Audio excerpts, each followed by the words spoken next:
오래전 한 신문 기사에 정말 믿기 어려운 한 기사가 실렸습니다.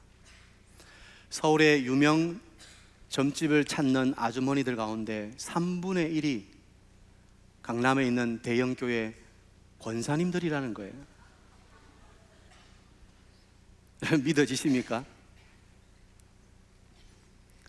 한창 강남 개발 붐일 때 어디에다 땅 투기를 해야 되는지, 아파트 투기를 해야 되는지 그것을 묻기 위해서 점집을 찾는다는 것입니다.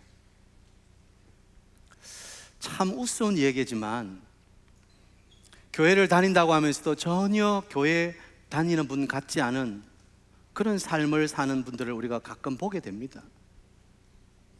그리고 그런 분들의 행동으로 인해서 우리의 얼굴이 찌푸려지지요.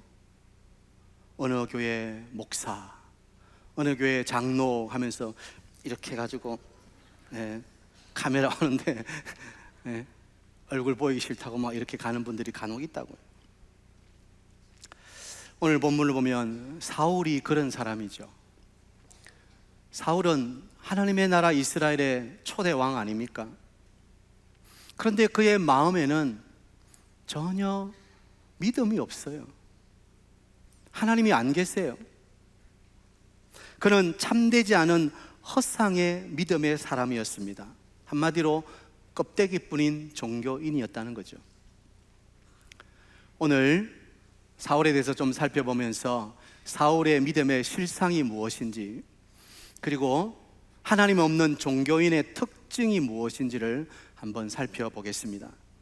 첫 번째, 허상뿐인 믿음은 위기의 순간에만 하나님을 찾는다는 것입니다. 받아합시다. 위기의 순간에만 하나님을 찾습니다. 우리가 잘 알듯이 사울은 하나님의 위대한 선지자 사무엘로부터 기름 부음을 받은 사람 아닙니까? 그는 참으로 겸손했던 사람이었습니다. 왕으로 세우려 할 때 자기는 그럴 만한 자격이 없다고 손사래를 치던 사람이었습니다. 그런데 그가 막상 왕위에 오르자 그는 완전히 돌변해버리죠. 하나님을 찾는 것이 아니라 다윗을 찾아내기 위해서 그의 온 시간을 허비해버리고 맙니다. 그의 마음에는 다윗에 대한 시기와 질투심으로 가득 찼지 하나님은 안 계셨습니다. 심지어는 다윗을 도와주었다는 이유로 제사장, 그것도 85명이나 되는 제사장을 한 칼에 다 베어버린 잔혹한 짓을 저질렀죠. 사울은 평소에는 마치 하나님이 안 계시는 것처럼 자기 생각과 자기 마음대로 행동한 사람이었습니다. 그런데 블레셋이 대규모 부대를 이끌고 이스라엘을 침공해오자 그것을 보는 순간 두려움이 몰려왔죠. 오늘 본문 5절을 보면 사울이 블레셋 사람들의 군대를 보고 두려워서 그의 마음이 크게 떨린지라. 그리고 6절에 사울이 여호와께 묻자오되. 그 많은 블레셋 군대를 보고 두려움 속에서 하나님께 기도하고 하나님을 찾기 시작합니다.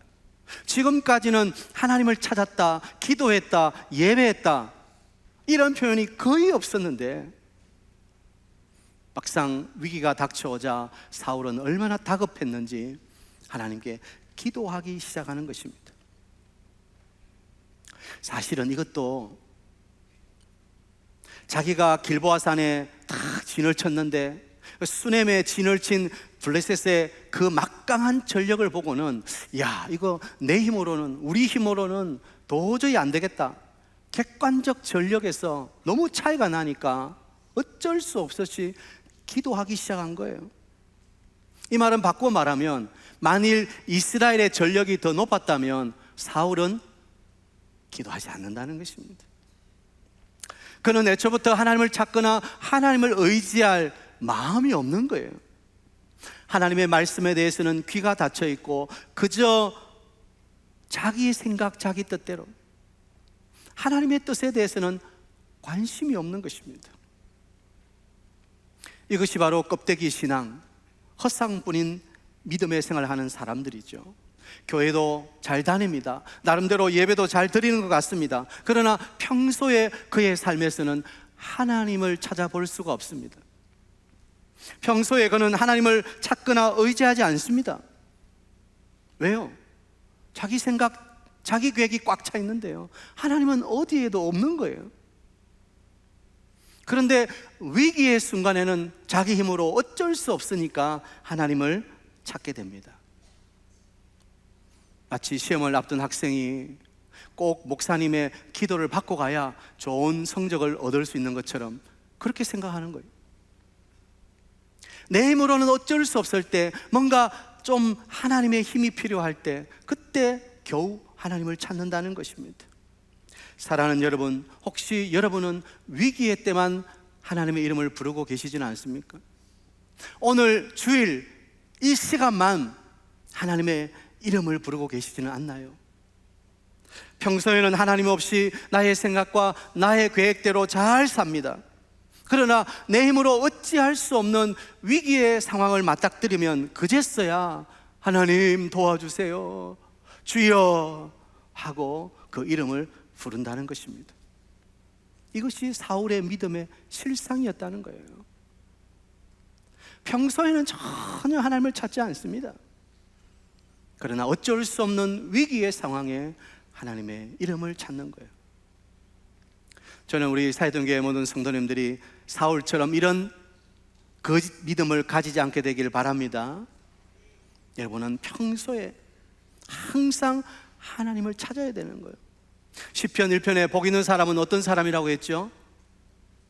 복 있는 사람은 여호와의 율법을 즐거워하여 그 율법을 주야로 묵상하는도다.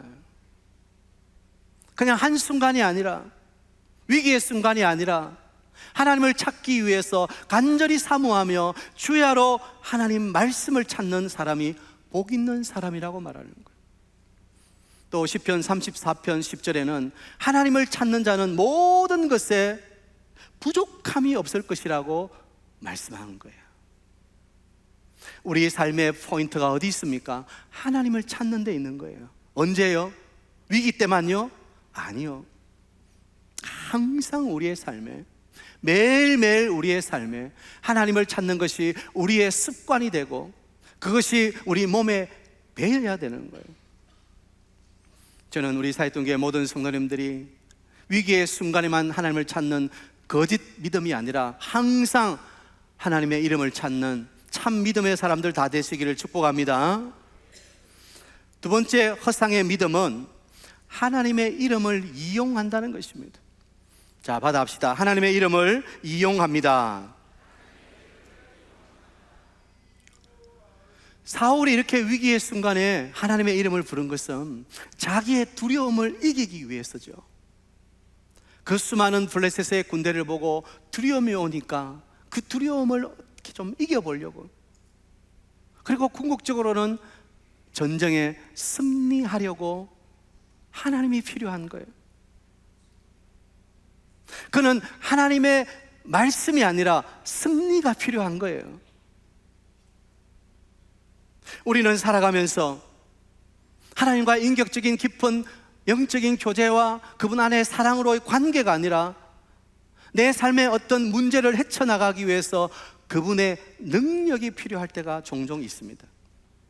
마치 사사 엘리 시대에 블레셋과의 전투에서 패배한 이스라엘의 장로들이 실로에 있는 여호와의 언약궤를 가져오자 그것으로 인해서 우리가 승리를 얻을까 하노라. 마치 하나님의 이름을 부르고 하나님의 이름을 쓰는 것이 보장된 승리인 것처럼.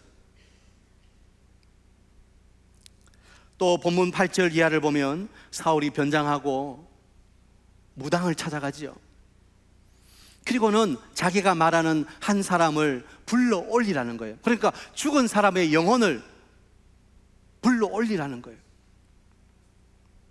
그런데 이 무당은 이 사람이 왕인 줄 모르고, 당신은 모릅니까? 사울 왕이 나라에 있는 무당들을 다 없앴는데 만일 내가 여기서 접신 행위를 한다면 그 소식이 왕에게 전해지면 나는 죽은 목숨입니다. 그럴 수 없습니다. 그러자 사울이 뭐라고 했다고요? 10절에 이렇게 말하는 거예요. 사울이 여호와의 이름으로 그에게 맹세하여 이르되 여호와께서 살아계심을 두고 맹세하노니 내가 이 일로는 벌을 당하지 아니하리라. 지금 무당을 찾아가서 죽은 영혼을 불러내는 이것을 뭐라 그럽니까? 접신이라 그럽니까? 초혼술이라 그럽니까? 하나님이 가증히 여기시는 이런 어둠의 짓을 하면서 감히 하나님의 이름으로 맹세하는 거예요. 네가 그렇게 어둠의 영의 짓을 해도 내가 하나님의 이름으로 말하는데 너는 까딱없다. 사랑하는 여러분, 우리가 잘 아는 10계명의 제3계명이 뭡니까? 너는 내 하나님 여호와 이름을 망령되게 부르지 말라. 우리의 삶에서 믿음이 담기지 않은, 하나님을 이용하려고 하는 그 하나님의 이름을 부른다면 그것은 망령되게 부르는 거예요. 우리가 잘 아는 알라딘의 요술램프, 그것을 쓱쓱 문지르면 그 속에서 뻥 하면서 연기가 나고 누가 나오죠? 진이라는 거인이 나오죠. 주인님, 소원을 말씀하시면 무엇이든지 들어드리겠습니다. 우리의 소원을 이루어주는 하나의 도구로, 하나의 필요로 하나님을 이용하고 있지는 않은지요?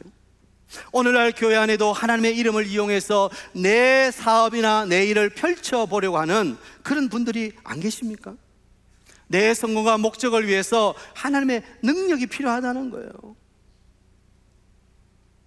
여러분, 우리 하나님은 우리가 편하게 사용할 수 있는 그런 이름이 아닌 거예요.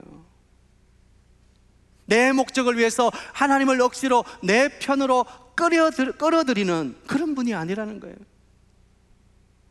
함부로 하나님을 이용해서는 안 돼요. 참 믿음은 어떤 믿음입니까? 하나님 때문에 내가 죽는 거예요. 내 목적을 이루는 것이 아니라 내가 하나님 안에서 죽는 거예요. 예수님은 당신을 따르는 제자들에게 뭐라고 말씀하십니까? 마태복음 16장 24절, 누구든지 나를 따라오려거든 자기를 부인하고 자기 십자가를 지고 나를 따를 것이니라. 우리가 예수님을 따라간다는 것은 예수님으로부터 뭔가를 얻을 수 있는 콩고물 얻기 위해서 예수님 따른 게 아니죠. 그 예수님의 복음을 위해서 우리 자신을 드리는 것이죠. 그래서 예수님은 너희 십자가를 지고 나를 따를 것이라 말씀하는 거예요. 여러분, 우리가 만일 예수님을 따르고 예수님처럼 살기 원하는 예수의 제자라면 우리는 마땅히 우리를 위해서 그분의 이름을 이용하고 사용하는 것이 아니라 우리 자신을 그분을 위해서 드릴 수 있어야 된다는 거예요. 아멘입니까? 그러기 위해서는 필연적으로 내 자아가 죽어야 되는 거예요. 나의 정과 욕을 십자가에 못 박아야 되는 거예요. 그리고는 하나님, 저를 하나님의 영광을 위해 사용해 주소서, 하나님 나라를 위해서 저를 이용해 주소서, 저를 써 주소서, 그렇게 하나님께 고백할 수 있어야 되는 거예요. 저는 오늘 이 자리에 함께 예배하는 우리 다음 세대 중고, 대청, 그리고 우리 영어 예배부 지체들, 하나님의 나라를 위해서, 그 하나님의 영광을 위해서 여러분 자신을 드릴 수 있는 참 믿음의 사람들이 되시기를 축복합니다. 나를 위해서 하나님을 이용하려고 하는 것은 껍데기 신앙이에요. 그것은 믿음이 있노라 말하면서도 믿음이 없는 헛상인 거예요. 진짜 믿음은 그 하나님의 나라와 하나님의 이름을 위해서 나를 온전히 드리는 것입니다.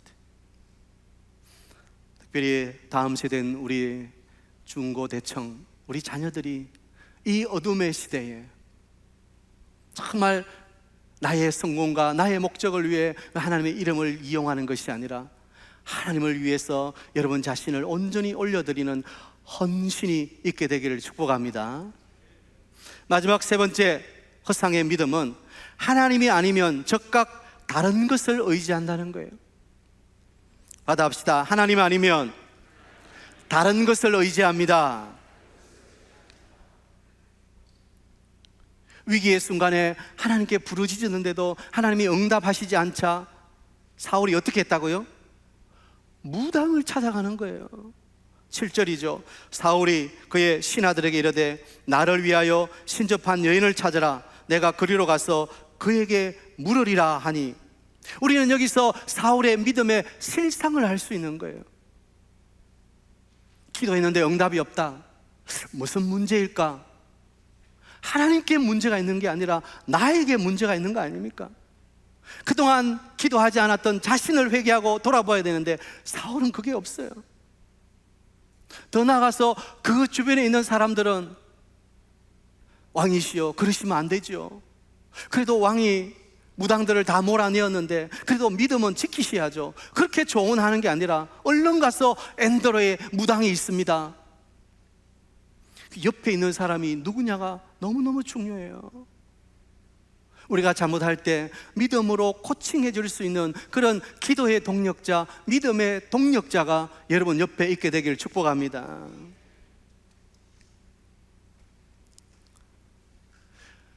몰라요. 이렇게 생각할지도 모르겠어요. 그래도 사울이 믿음으로 기도하려고 했던 사람 아닌가? 어떻게든 위기 앞에서라도 하나님께 나와서 기도했던 사람 아닌가? 그렇게 생각할 수 있어요. 그런데 여러분, 그 사울의 믿음이 거짓 믿음이라는 게 금방 밝혀지잖아요. 하나님이 침묵하시자 곧장 무당을 찾는 거예요. 하나님이 가정이 여기시는 신접한 여인을 찾는 거예요. 사울이 아무리 하나님의 이름을 불렀다고 해도 그것은 진실한 게 아니었죠. 평소에는 잘 몰라요. 평소에는 다 믿음이 좋은 것 같아요. 그러나 위기가 닥치면 그 사람의 진짜가 드러나는 거예요. 그 믿음이 진실한 믿음인지 껍데기 믿음인지 위기의 순간에 그의 말과 행동을 보면 드러나는 거예요. 거짓 믿음은 위기가 닥치면 쉽게 믿음을 저버려요. 하나님을 찾지 않아요. 자기 형식적으로 그래도 신앙인이니까 기도하겠지요. 그런데 하나님의 응답이 없으면 즉시 하나님을 떠나는 거예요. 그리고는 다른 것을 의지하고 붙들기 시작하는 거예요. 아니, 더 나아가서는 마음이 강팍해져서 심지어 하나님을 대적하기까지 합니다. 사울이 행한 일을 보세요. 무당을 찾아가요. 변장하고는 두 사람을 데리고 그 블레셋 진영을 돌파해서 엔돌이라는 곳에, 지금 길보아산에 진을 치고 있지요. 블레셋은 수넴이라는 곳에 진을 치고 있어요. 그런데 엔돌이라고 하는 곳은 이 수넴을 지나쳐야 갈 수 있는 곳이에요. 그러니까 밤에 몰래 변장하고, 그것도 많은 사람도 아니고 두 사람을 데리고 사울이 그 블레셋 진영을 돌파해서 엔돌까지 가는 거예요. 그리고는 자신의 미래를 알기 위해서 죽은 사울의 영을 불러내라고 무당에게 요구하는 거죠. 우리는 일련의 사건들을 보면서 참 때로는 성경에 이런 게 기록되어 있네.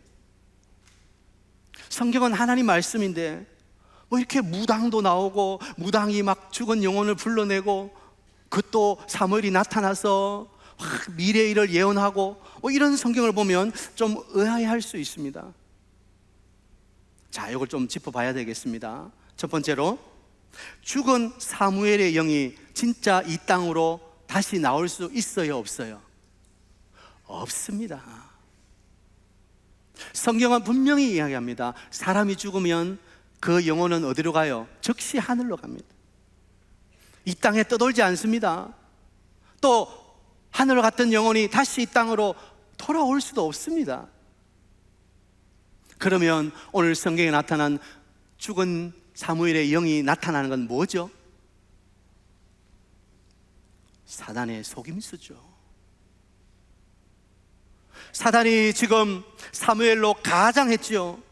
그리고는 사람들을 속이고 있는 거예요. 여러분, 귀신의 존재를 믿으십니까? 하나님의 존재를 우리는 믿지요. 아이고 목사님, 하나님은 계시지만 요즘 같이 과학이 발달하고 이런데 뭐 귀신이 있습니까? 귀신 이야기 하십니까?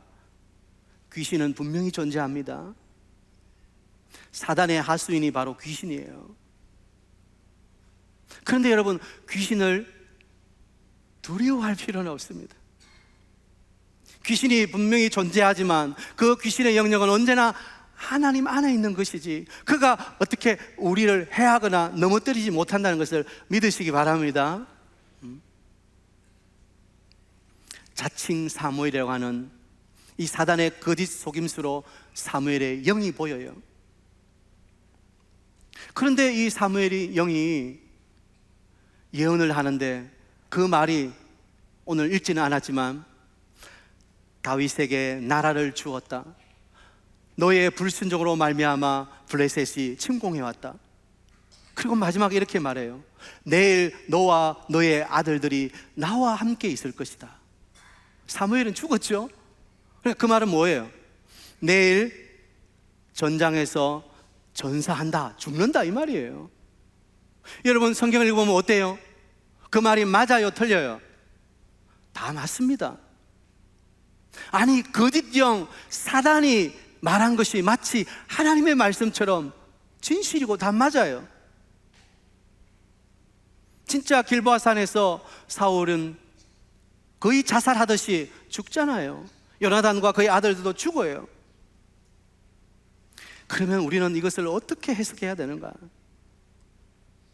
자, 사단도 하나님이나 천사처럼 가장하여 하나님의 말씀을 할 수 있다는 걸 알아야 됩니다. 마치 하나님이 말씀하시는 것처럼 사실을 말할 수 있습니다. 충분히 사단은 그렇게 꾸밀 수 있는 능력이 있어요. 말씀으로, 기적으로 사람을 미혹합니다. 그런데 중요한 것은 그 말의 목적이 무엇이냐 하는 것입니다. 여러분, 이것이 거짓 영의 속임수인지 아니면 진짜 하나님의 말씀인지 어떻게 분별할 수 있죠? 그 말의 목적이 무엇이냐, 이게 중요한 거예요. 사단의 말의 목적은 무엇입니까? 사람을 낙심케 만들고 넘어뜨리고 두려움을 가져오게 하고, 그리고 결국에는 죽음에 이르도록 하는 것이 사단의 말이에요. 그런데 하나님은요, 하나님은 물론 우리의 죄를 책망하시고 야단치시지만 하나님은 언제나 싸매시고 고치시고 치료하시고 회복시키시고 우리를 살리는 소망의 말씀이라는 거예요. 아멘이십니까?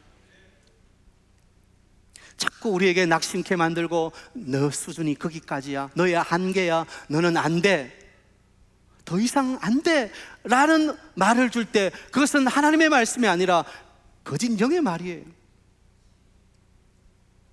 하나님은 우리에게 할 수 있다고 말씀하시고 믿음 안에서 도전하라고 말씀하시고 하나님을 의지하면 뛰어넘을 수 있다고 말씀하시는 소망의 말씀을 하나님은 우리에게 주신다는 거예요.